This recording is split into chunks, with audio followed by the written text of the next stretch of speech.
Justin? Mm-hmm. Sorry. This man is controlling a computer game with information sent directly to his brain.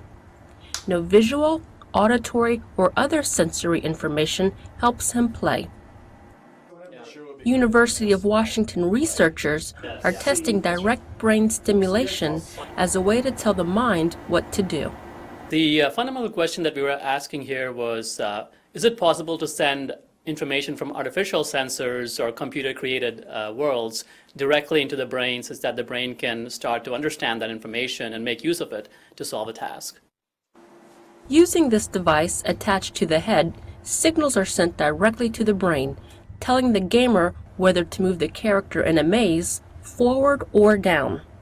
It's called transcranial magnetic stimulation, or TMS.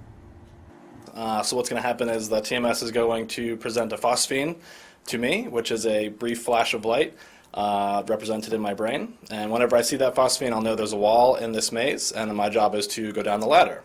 Whenever I don't see a phosphene, so I don't see this flash of light, my job is just to go forward in the hall and get out of the maze.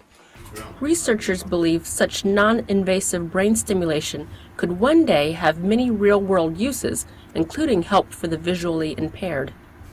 So if you look at virtual reality technologies today, we use goggles, headsets, and displays, but ultimately it's the brain that creates reality for us. And so you can look at in the future, the possibility that the experience of virtual reality could be much more richer if we can send much richer information into the brain directly. So for example, the sense of touch, maybe even the sense of smell or taste, which we cannot do today.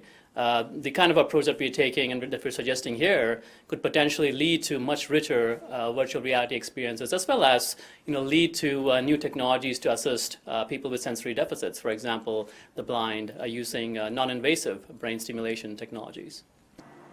While researchers think the future is bright for direct brain stimulation, it could be at least 20 years until everyday commercial use.